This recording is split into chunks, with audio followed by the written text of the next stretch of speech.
Ngayon ako naniniwala na ang batas ng Pilipinas ay para lamang sa mapipera, para sa mga may impluwensiya o may mga kakilala. Nakaka-trauma sobra.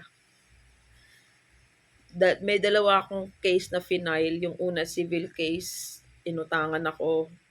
I mean, tinakasan yung utang worth 150,000. Nagbayad ako sa utang na hindi akin, ginaranturan ko, tinakasan ng tao. Nag-file ako ng civil case. Gumastos ako, alam mo yun, sumunod ako sa proseso. Nanalo ako sa kaso, pero ang ending, wala rin ako napala. Ang sabi lang sa akin, pag walang ibabayad, wala. Yung isang case ko is criminal case. Involve yung family member ko, my daughter. She is just a minor. Statutory rape. Lahat ng evidences meron kami. Screenshots, medicalidad, and everything. Pero wala. Nagkaroon ng series of hearing.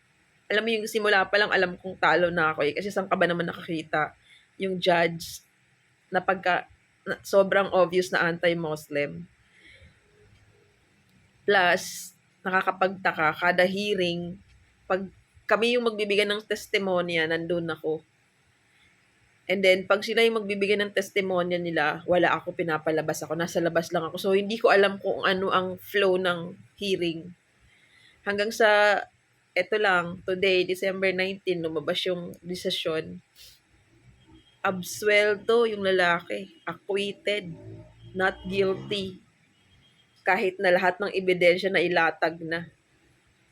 Matibay daw yung mas pinaninigan daw ng judge yung statement nung nanay nung lalaki. 23 years old versus sa 14 years old kong anak. Minor. Sobrang nakaka-disappoint. Alam mo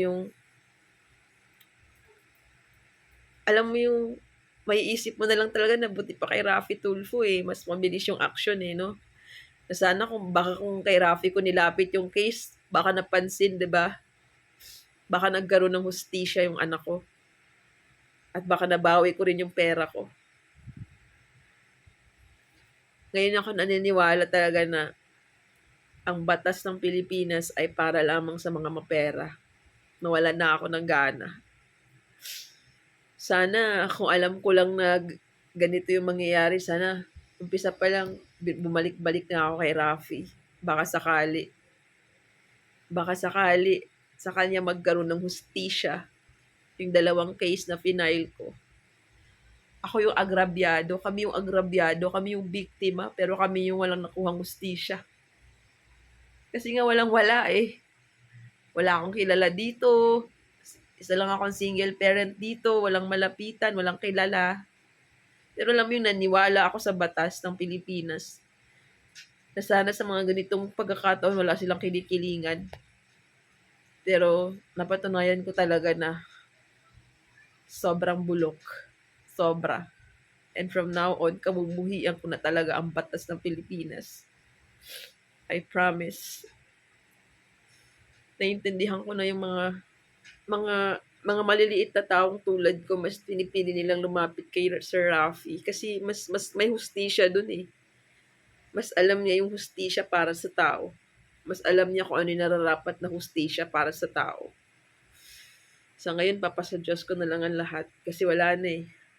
Natalo na ako. Wala tayong kilala eh.